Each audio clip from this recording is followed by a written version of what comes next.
नामकरण संस्कार और उनकी बारी लीलाएं।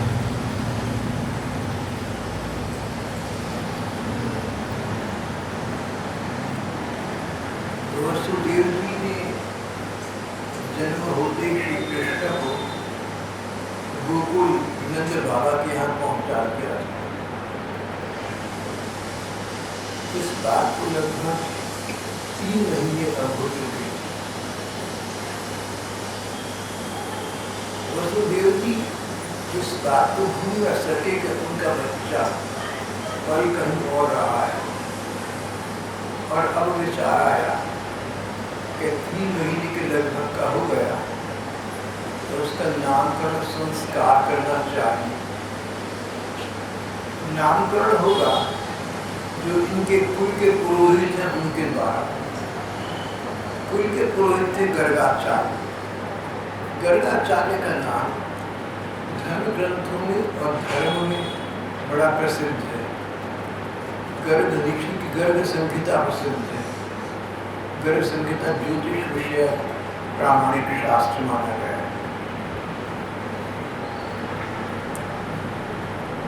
वसुदेव जी के कहने से उनके कुल गुरु गर्गाचार्य श्री कृष्ण और बलराम का नामकरण संस्कार करने के लिए नंद बाबा के गोकुल में आए। नंद बाबा इनसे मिलकर बड़े प्रसन्न हुए, हाथ जोड़कर खड़े हो गए, चरणों में प्रणाम किया, उनकी पूजा सत्कार किया। तब नंद बाबा ने बड़ी मधुर वाणी से उनका अभिनंदन किया। भगवान, आपको स्वयं पूर्ण काम है, फिर मैं आपकी क्या सेवा करूं? आपकी कामनाएं तो पूर्ण रहती हैं, आपको तो किसी सांसारिक वस्तु की कामना होती नहीं।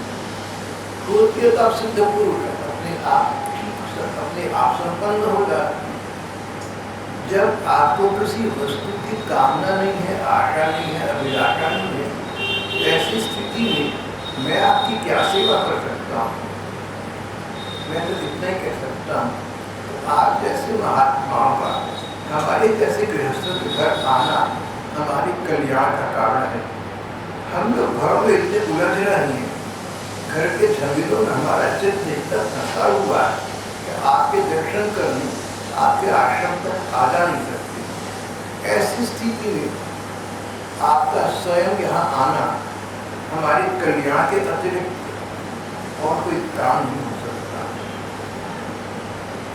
भगवान, आपने ज्योतिष शास्त्र की रचना की। आप ज्योतिष शास्त्रियों के परम विद्वान माने गए हैं, आप ब्रह्मवेत्ता हैं। मेरी प्रार्थना है कि आप आ ही गए हैं तो आपके आने का एक लाभ उठा लूं। आप मेरे दोनों बालक कृष्ण बलराम का नाम रख लीजिए, नामकरण संस्कार कर दीजिए।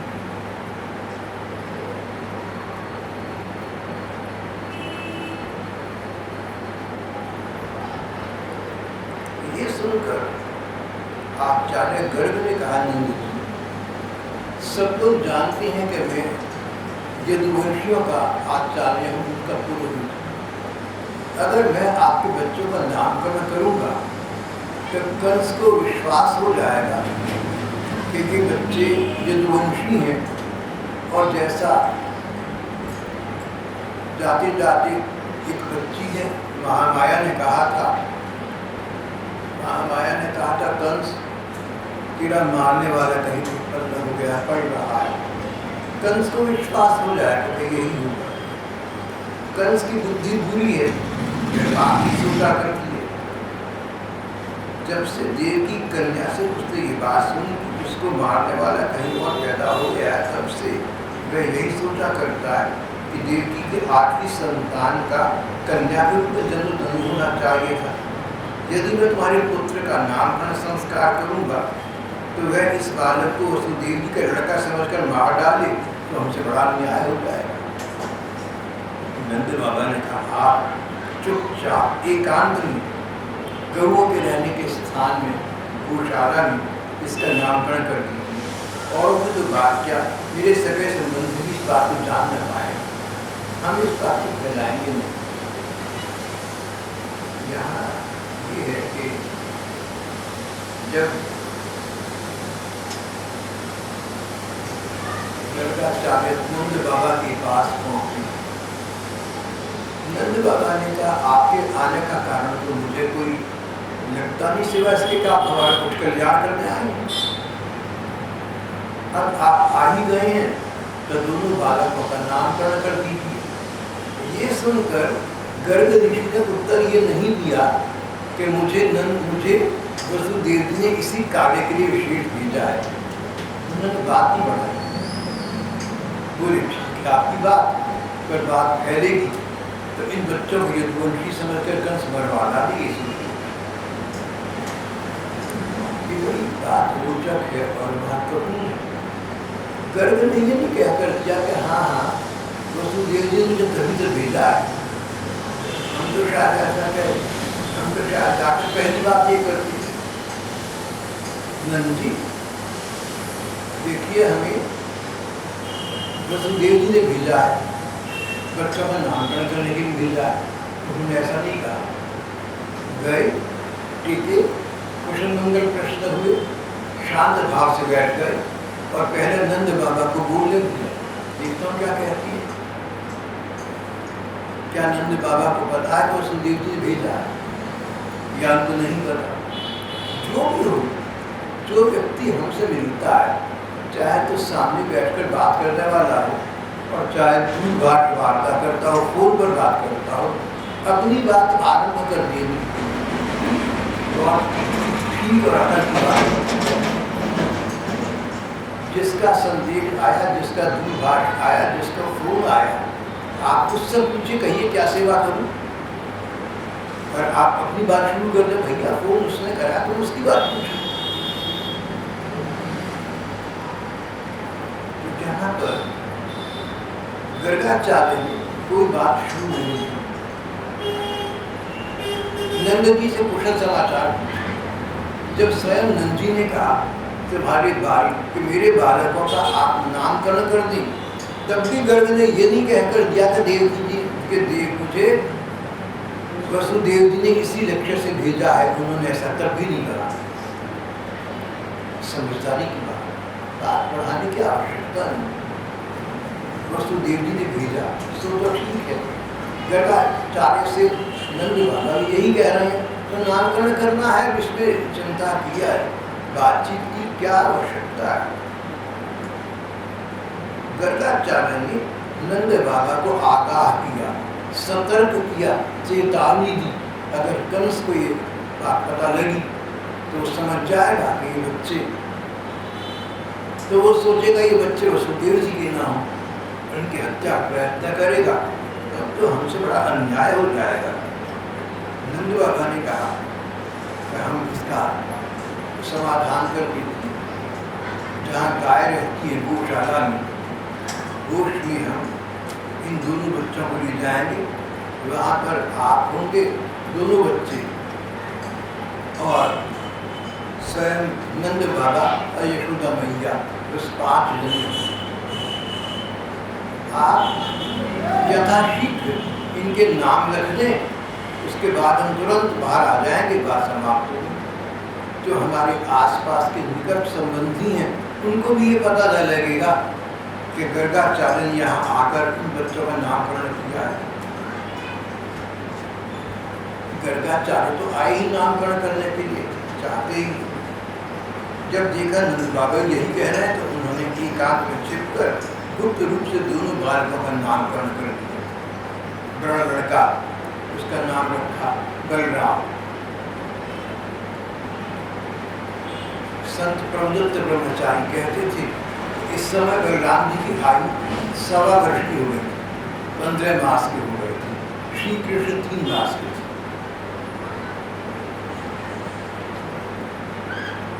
आचार्य ने कहा कि इसका नाम बलराम, क्योंकि इसके बल की कोई सीमा नहीं। जो ये रोहिणी का पुत्र है, इसके लोग इसे रोहिणी भी कहेंगे, और भी इसके अनेक नाम हैं। ये जो सांवरा सांवरा सलूना छोटा सा शिशु है, बाल कृष्ण शिशु कृष्ण की ओर देखकर, छोटे भैया कृष्ण की ओर देखकर गर्गाचार्य ने कहा, नंद जी, ये जो सांवरा सलूना आपका छोटा सा शिशु है, ये कृष्ण वर्ण धारण कर चुका सांवरा है, इसलिए इसका नाम कृष्ण होगा। कभी पहले ये वसुदेव जी के घर भी हुआ था, बहुत से लोग इसे वासुदेव भी कहेंगे। नंद बाबा, तुम्हारे पुत्र के और भी बहुत से नाम हैं, रूप भी अनेक हैं, जितने गुण हैं, जितने कर्म हैं, उन सब के अनुसार अलग अलग नाम पड़ जाते हैं। मैं तो उन नामों को जानता हूँ, पर संसार के सावधान नहीं जाते। ये बात तो श्री ठाकुर को मैं तो जानता हूँ, क्योंकि उनको पता है कि वसुदेव जी ने इनके यहाँ लाकर पाला है। गर्गाचार्य त्रिकालज्ञ हैं, उनको तो श्री कृष्ण के अवतारी लीला क्यों हुई, कैसे हुई, सब कुछ मालूम है। कहते हैं श्री कृष्ण के जो अनेक नाम हैं उनको मैं तो जानता हूँ, लेकिन साधारण लोग नहीं जानते। आम लोग तो यही समझते हैं नंद बाबा का बेटा है, वो में रहता है। ये तुम लोगों का परम कल्याण करेगा, समस्त गोप और लोगों को बहुत ही आनंदित करेगा। इसकी सहायता से तुम लोग बड़ी बड़ी विपत्तियों को बड़ी सुगमता से पार करेंगे।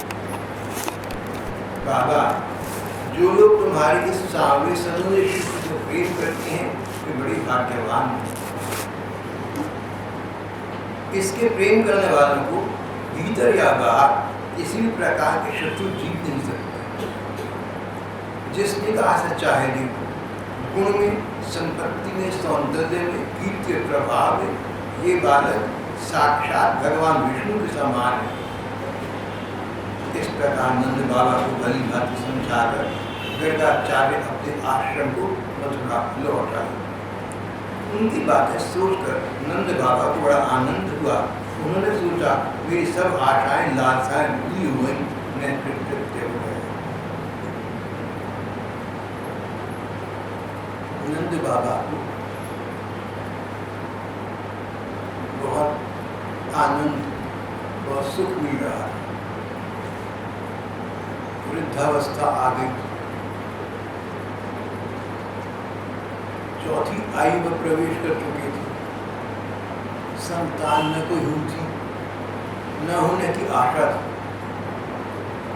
और अब जो संतान हुई इस कुंभ में अंततः जाकर वह सर्वगुण संपन्न है, सब प्रकार से अच्छी और सुंदर है, भगवान के समान हो।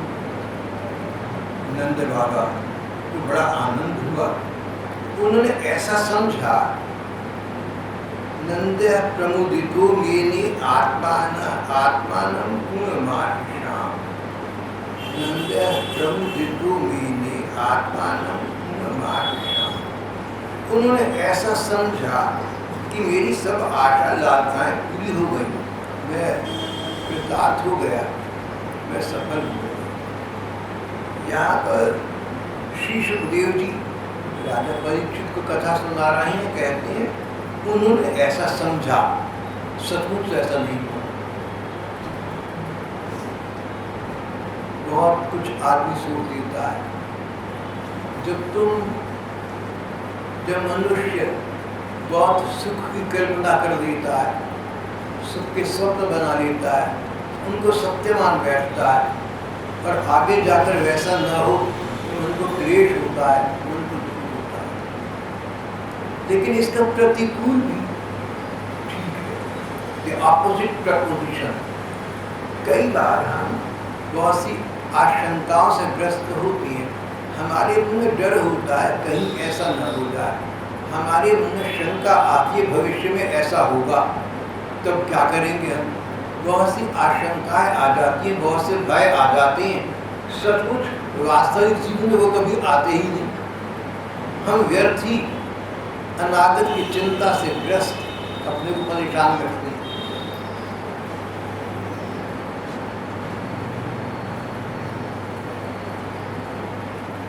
यहाँ पर तो दुखद वृत्तांत है। नंद बाबा इस बुढ़ापे की उम्र में सोच रहे हैं कि चलो सुंदर से सुंदर भगवान जैसी संतान मेरी हो गई, मेरा जीवन सफल हो गया, मैं कृतकृत्य हो गया। न जाने मैंने क्या क्या पुण्य कर्म करोड़ों जन्मों में किए हुए जिन सबका मिलाकर तुरंत एकत्रित फल, समन्वित फल मुझे आज मिला है, प्रसन्न हो रही हूँ। बाबा सोच रही है कि देखो, कभी पहली उम्र में सुख मिले और बुढ़ापे में कष्ट मिले तो कष्ट सहन करना बड़ा कठिन हो जाता है।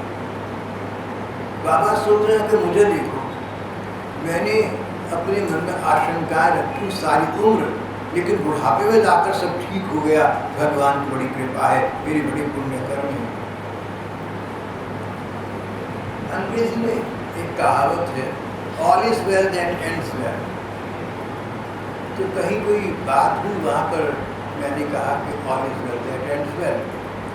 तो एक विद्वान सज्जन बैठे हुए थे, वो हंस पड़े, बोले but tell me one thing, where is the end? अंत भला सो भला। बोले अंत है कहाँ, पता है आपको? अंत का कुछ पता नहीं, अंत तो अनंत है,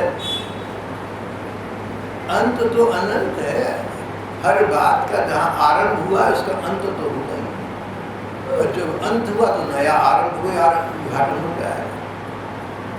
बाबा सोच रही हैं कि देखो, सारी उम्र में चिंतित रहा, ये सोचकर कि संतान नहीं है, पर बुढ़ापे में जाकर सब सफल हो गया, संतान हो गई, अच्छे से अच्छी भगवान जैसी हो गई, बुढ़ापा अच्छा कटेगा। लेकिन ये सच नहीं है।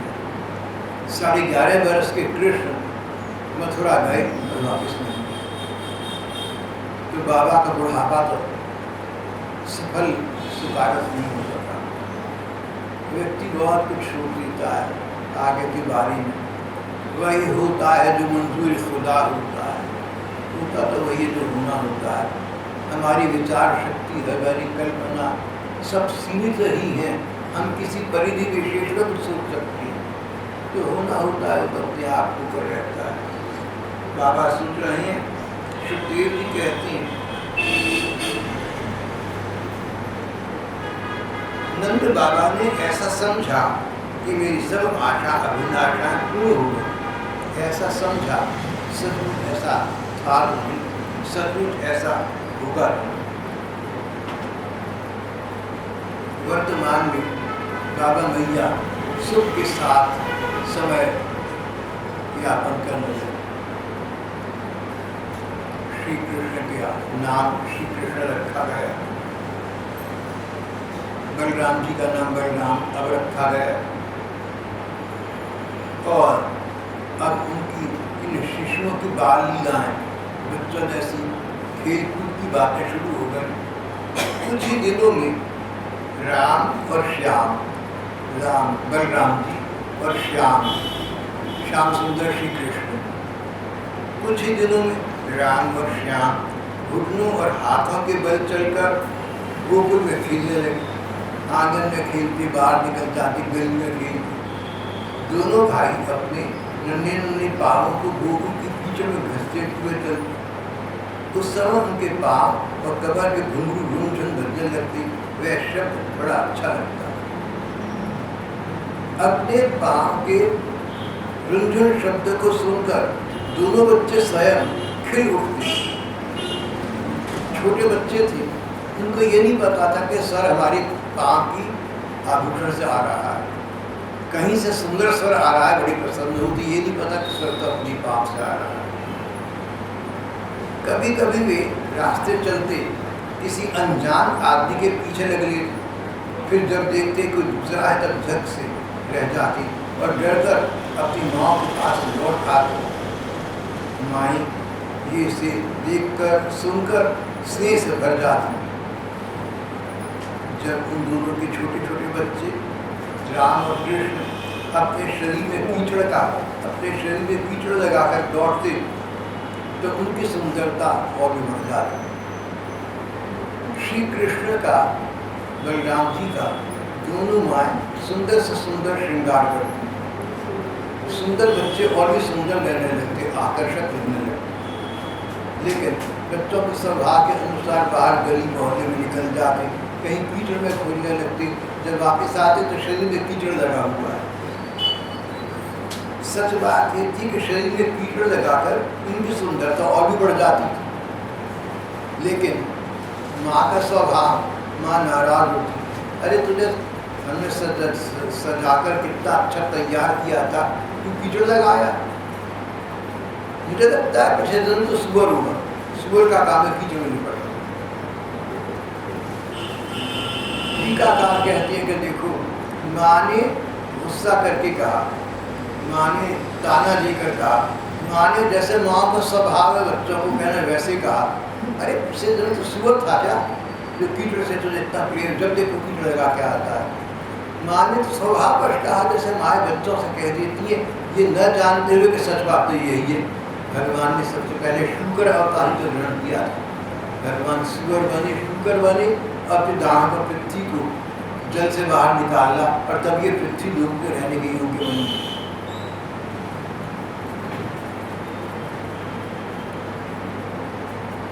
कीचड़ से दत्तक देकर माँ ने बच्चे से कहा कि तू पहले शुक्र रहा होगा, ये प्रसंग श्रीमद् भागवत में नहीं है, मूल ग्रंथ में ज्ञान छपा हुआ नहीं है।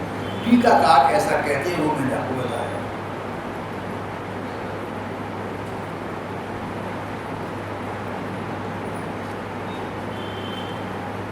माए दोनों बच्चों को अपनी अपनी गोद में लिए, जब वे दूध पीने लगते और बीच बीच में मुस्कुरा कर अपनी माताओं को देखने लगते, तब माताएं उनकी मंद मंद मुस्कान, छोटे छोटे दांत, दंतुलियां और गोला भाला मुख देखकर आनंद के सागर में डूबने को धुनाने लगती। इस प्रकार राम और श्याम कुछ और बड़े ब्रज में घर के बाहर ऐसी ऐसी लीलाएं करने लगे जिन्हें गोपियां देखती रह जाती।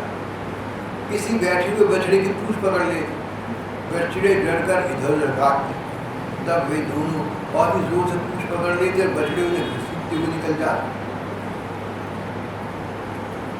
जब वे किसी बैठे हुए बछड़े की पूंछ पकड़ लेते और बछड़े डरकर इधर उधर भागते, तब वे दोनों और भी जोर से पूंछ पकड़ लेते और बछड़े उन्हें घसीटते हुए दौड़ने लगते। गोपियाँ अपने घर का काम धंधा छोड़कर यही सब देखती रहती, हंसते हंसते लूट फूट हो जाती, परम आनंद में निमग्न हो जाती। कन्हैया बलराम दोनों ही बड़े चंचल और खिलाड़ी थे। कहीं हिरण, गाय और सींग वाले पशुओं के पास दौड़े जाते, कहीं धधकती हुई आग से खेलने के लिए कूद पड़ते, कभी कुत्तों के पास जाते, कभी आँख बचाकर तलवार उठा लेते, कभी कुएं या गड्ढे के पास जल में, कभी कुएं या गड्ढे के पास जल में गिरते गिरते बचते, कभी मोर जैसे पक्षियों के निकट चले जाते, कभी कांटों की ओर बढ़ जाते। माताएं उन्हें डांटती, बहुत बरसती, परंतु उनकी एक न चलती। ऐसी स्थिति में माताएं घर का काम धंधा भी संभाल न पाती। उनका डर, उनका चित्त बच्चों को भय की वस्तु से बचाने की चिंता से व्याकुल रहता था। समय व्यतीत होता रहा।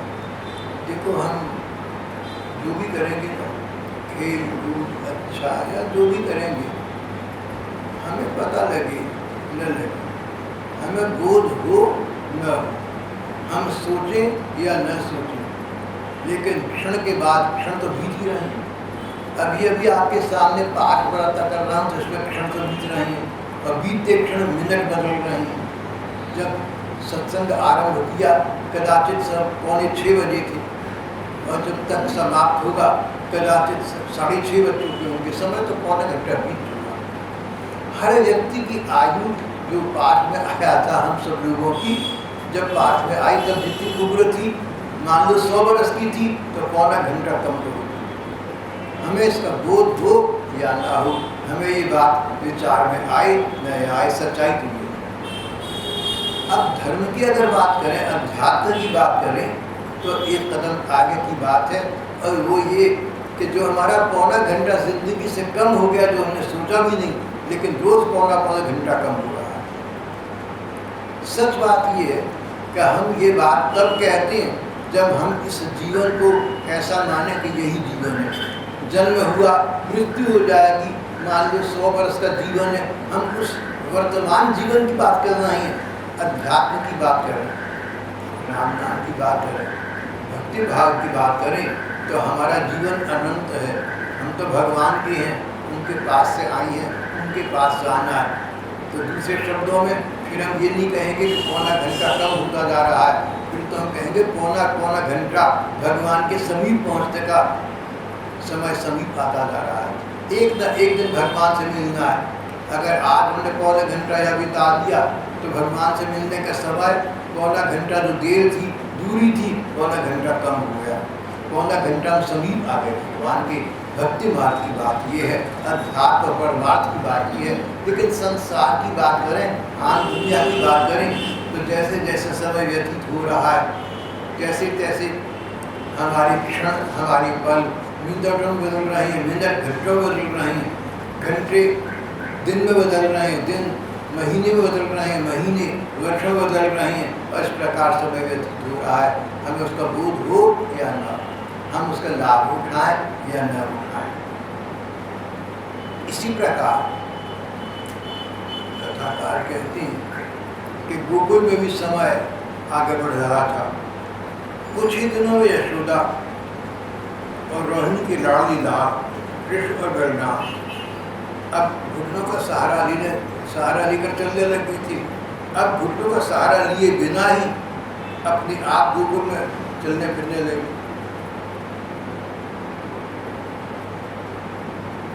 ब्रजवासियों की कन्हैया स्वयं भगवान, परम सुंदर, परम मधुर।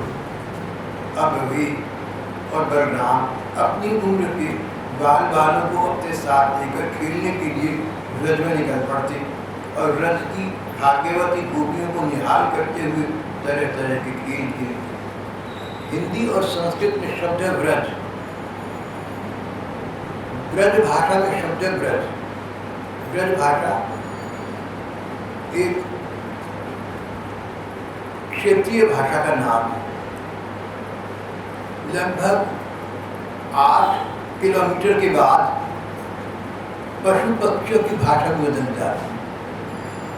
जो कुत्ते यहाँ भौंकते हैं, इनके मन में जो विचार उठते हैं, जिनसे ही भौंकते हैं, इनकी भूख 8 किलोमीटर के बाद वो नहीं होगी जो यहाँ पर। एक विज्ञान के अनुसंधान ने ये बात ऑल इंडिया रेडियो के माध्यम से पिछले सप्ताह बताई। पशुओं की बोली 8 किलोमीटर के बाद बदल जाती है, मनुष्यों की बातचीत है। तो हर एक रीजन की, हर एक प्रदेश की, हर एक क्षेत्र की अपनी भाषा है। जो भाषा अंबाले की है वो रोहतक की नहीं होगी, वो जींद की भी नहीं होगी। थोड़ा थोड़ा अंतर आता जाता है और फिर ज़्यादा दूरी तय कर ले तब तक इतना अंतर। तो उत्तर प्रदेश हरियाणा की भाषा अगर हिंदी है तो दक्षिण भारत की भाषा, वहाँ की भाषा है उनकी हिंदी होगी। जो लोग दक्षिण भारत जाते हैं उनकी कठिनाई ये आती है कि वहाँ पर हिंदी तो लोग समझते नहीं, तो उन्हें किसी विदेशी भाषा का आश्रय लेना पड़ता है। भाषाएं थोड़ी थोड़ी दूरी जाने के बाद बदलती रहती हैं। जैसे मनुष्य के शरीर का रक्त बदलता रहता है, हमें पता नहीं चलता। रद्दो बदल, परिवर्तन ही जीवन है। Change is the law of life, change is the law of nature. Unchangeable, अपरिवर्तनीय अगर कुछ है तो केवल मात्र भगवान, उनमें कोई परिवर्तन नहीं है।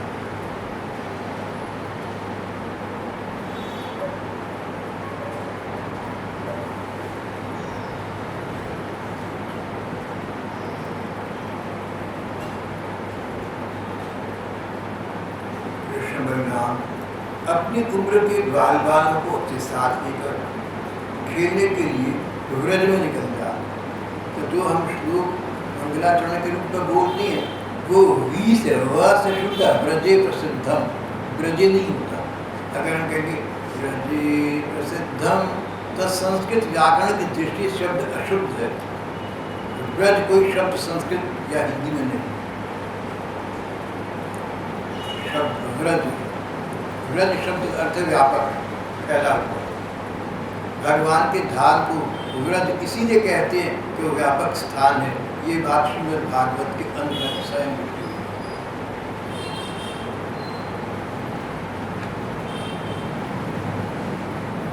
जो ब्रज भाषा, ब्रज की अपनी क्षेत्रीय भाषा है, वहाँ पर शब्दों का उच्चारण इसी प्रकार होता है जैसे ब्रज का ब्रज,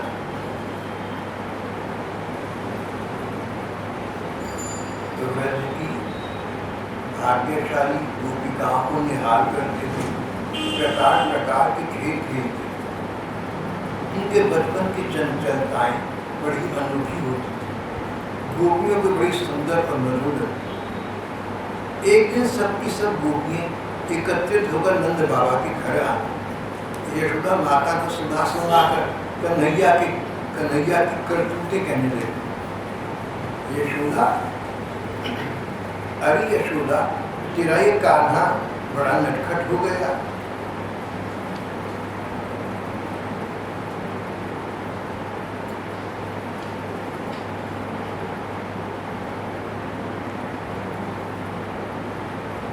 कान्हा शब्द भागवत के मूल श्लोक में हो ऐसा मुझे नहीं दिख रहा है।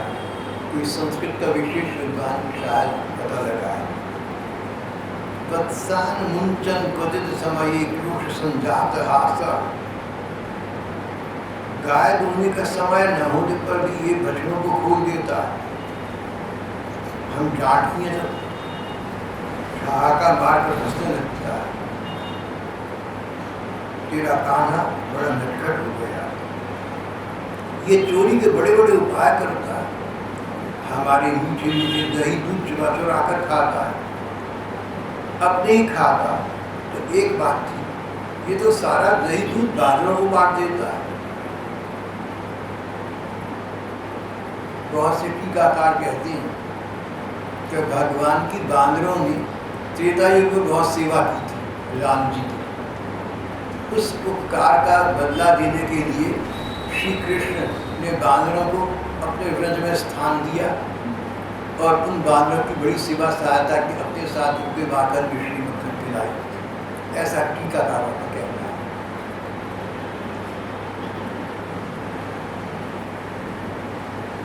मैंने ये भी सुना है कि वृंदावन में जहाँ जिन बस्तियों में बांदरों का अधिक उत्पात है, वहाँ की नगर पालिका ने बंदरों को उठाकर कहीं और छोड़ देना चाहा तो व्रजवासियों ने इस पर आपत्ति प्रकट की।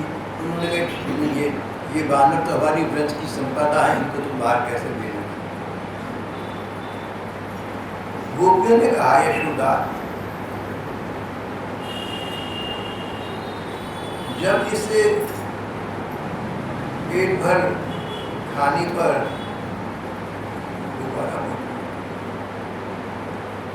ये चोरी के बड़े बड़े उपाय करके हमारे मीठे मीठे दही दूध चुरा चुरा कर खा जाता है, स्वयं ही खाता तो एक बात थी, ये तो सारा दूध दही बांदरों को बांट देता है। और जब वे भी पेट भर जाने पर नहीं खा पाते तब ये हमारी मटकों को फोड़ डालता है, घरों को फोड़ डालता है। यदि घर में कोई वस्तु से नहीं मिलती तो ये घर और घर वालों पर बहुत खींचता है, हमारे बच्चों को रुलाकर भाग जाता है। अगर हमारे घर चोरी करने आए और दही मक्खन से ना मिले तो उससे हमारे बच्चों को रुला के भाग जाता है कि चोरी के लिए तुम मेरी चोरी के लिए तुम दही दूध संभाल कर पहले से क्यों नहीं रखते। सुना है कि अम्बाली ही में किसी कुचक्के ने किसी महिला का हार गले पड़ा था, छीन लिया, लेकर भाग गया, फिर वापस आकर उसके मुंह में लेके मारा। पूरी इमिटेशन पहनती है, हमें धोखा देती है। इसकी ये गुस्सा है, कहते हैं तो मुझे, मैं धोखेबाज, ये मुझे धोखा दे रही।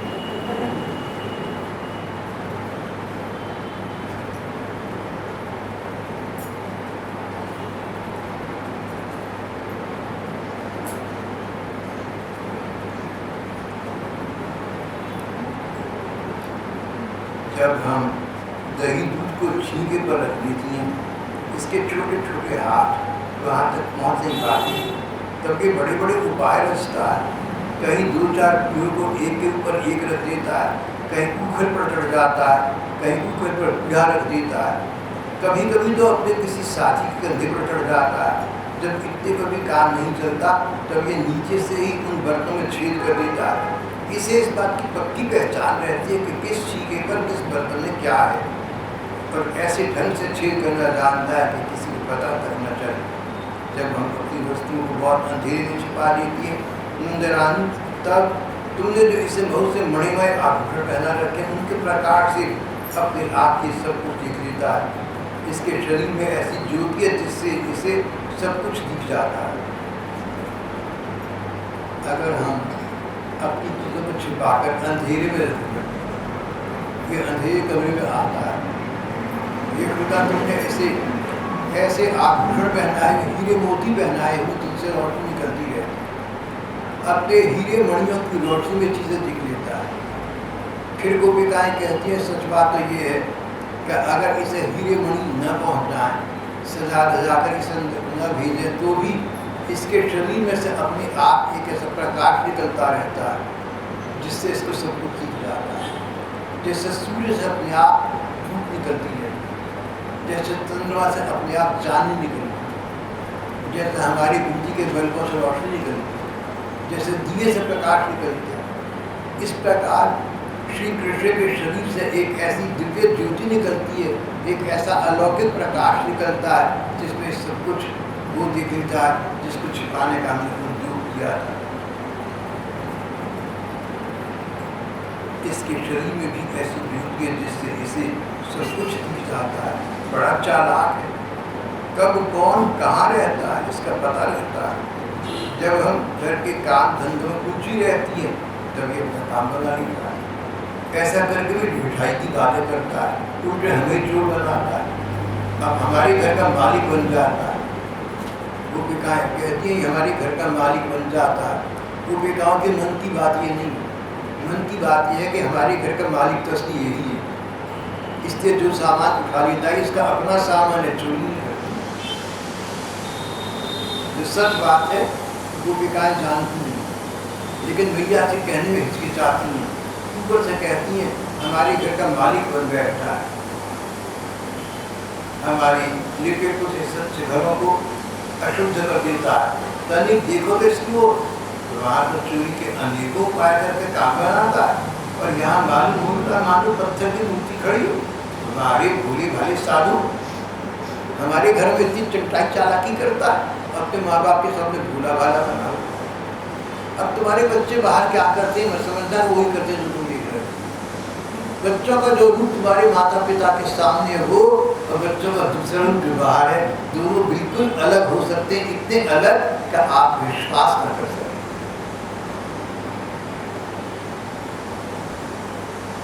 रूप तो हमारा सबका स्थिति और संबंध के अनुसार बन जाता है। एक बच्चा अपने दोस्तों भी बैठा हंसी मजाक करता है, क्या क्या बोलता है क्या पता, और वही बच्चा अपने ताऊ ताई दादा दादी बड़े बड़े बुजुर्गों के बीच बैठ जाए, अध्यापकों के बीच बैठ जाए, तो शालीनता से बात करेगा, वैसी बात नहीं करेगा जैसे दोस्त आपस में करते। तो किसी का रूप क्या है कुछ कह नहीं सकते।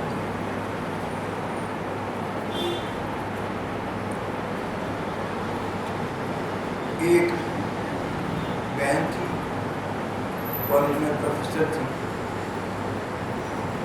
उसका मेरे प्रति बहुत स्नेह श्रद्धा का भाव था। उसकी माँ कभी कभी मेरे पास अकेले में आती, कहती थी क्या कहूँ भाई साहब, लड़की मेरी बहुत ही गप्पी बातूनी, पता नहीं कैसी कैसी। अब पहले आपका दिमाग चाटती है, आप बातें करती हैं, फिर सारी बातें जाकर मुझे सुना देती। कहता आपका जितना समय इसने लिया उतना समय मेरा नहीं। फिर उन्होंने मुझे बताया, कि क्या क्या बातें उसने बताई। तो मैंने देखा कि 100 में से एक बात जिस पर मुझे शक था कि अपनी माँ को बताया कि उसने नहीं बताई, वही बात मुख्य थी, क्योंकि वो बात उस बच्ची का, उस बहन का व्यक्तिगत मामला था, इसलिए मैं आपके सामने कहना नहीं चाहूँगा। आपकी कोई व्यक्तिगत बात अगर मुझे पता लगी तो मैं अपनी तरफ से किसी के सामने नहीं करूँगा, आप स्वयं कहें, आपकी मर्जी में नहीं। ये बात तो वैसे बड़ी पुरानी हो गई। अब तो जिसको मैं बच्ची कह रही हूँ, ऐसे कई बच्चियों की शायद माँ हो या दादी हो, नानी हो, ऐसा नहीं सकता। समय का प्रभाव भाव ये कि उस बच्ची को ये पता था कि माँ को सारी बातें बतानी है, लेकिन कौन सी बात नहीं बतानी। माँ को नहीं पता था, माँ तो समझती थी 100 बातें बताएं, मगर जब माँ ने मुझे बताया तो मैंने अपने मन में सोचा कि इससे ये बातें बताई और ये नहीं बताई। ठीक किया, लड़की ने अपने स्थान पर ठीक, गलत की बात चल रही। बात ये चल रही है कि यशोदा समझे, नंद बाबा ये समझे कि हमारे कृष्ण बलराम ऐसे भोले भाली हैं जैसे हमारे सामने गोदी बैठी नजर आती है, तो ऐसा नहीं है। हो सकता है दूसरे घरों में जाकर शैतानी शरारत करती है।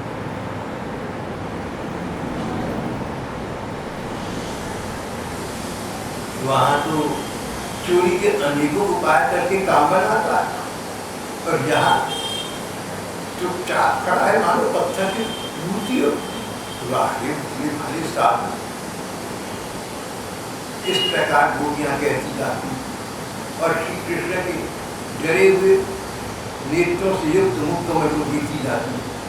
गोपिकाएं मैया से आकर इतनी बातें कहती थी। क्यों कहती थी? उनका मतलब ये नहीं था कि तुम्हारा कन्हैया ऐसा है कैसा है। तो मैया से ये बातें कहते समय उनकी निगाह बार बार कन्हैया पर जाती थी। कन्हैया को देखे बिना उनको कल नहीं पड़ती, चैन नहीं पड़ती। कृष्ण को देखे बिना आंखों को चैन नहीं मिलता था, इसलिए बहाना बनाती बातें करने का, इसने ये कर दिया, उसने वो कर दिया। कई बार हम ऐसा करते हैं कि जिस व्यक्ति से हमारा बहुत प्रगाढ़ अनुराग होता है, बहुत गहरा प्यार होता है, हम चाहते हैं उसकी बात करें। अब किसी व्यक्ति के साथ मेरा गहरा अनुराग है, बहुत गाढ़ प्यार है मेरा, कोई बात तो कर नहीं रहा है, मेरा दिल करता है उसकी बात करूँ। हो सकता है, साइकोलॉजी की बात कर रहा हूँ, मनोविज्ञान की, हो सकता है मैं आपसे उसकी बुराई करने आरम्भ करूँ, बात तो उसकी शुरू कर लूँ, बार बार तारीफ करूँगा तो आप पकड़ जाएंगे तो भाई साहब क्या बात है, बार बार आप उसकी तारीफ करते हैं, तो भैया ऐसे करो तो बुराई करनी शुरू करो। वो जो आई थी ना फलानी, मुझे नहीं अच्छी लगी, वो जो लड़का है ना उसको मुझे ये बात नहीं पसंद है, मतलब एक बात हमने उसकी शुरू कर दी। जब कोई आपसे ये कहे ना अपने किसी प्यारे के बारे में कुछ तो ये गलत काम कर दिया तो हाँ में हाथ मत मिलाना, वरना उससे बुरी बन जाओगे। जब वो कहता है उसने तो गलत काम करा, उसका मतलब होता है आप सांत्वना दें, आपके नहीं है गलत क्या करा, अच्छा करा, कोई बुराई नहीं, क्योंकि उसके मन की बात है। कई बार हम किसी की बुराई इसलिए शुरू कर देते हैं कि लोग उसकी तारीफ करें, ये कहें कि नहीं नहीं बुराई नहीं।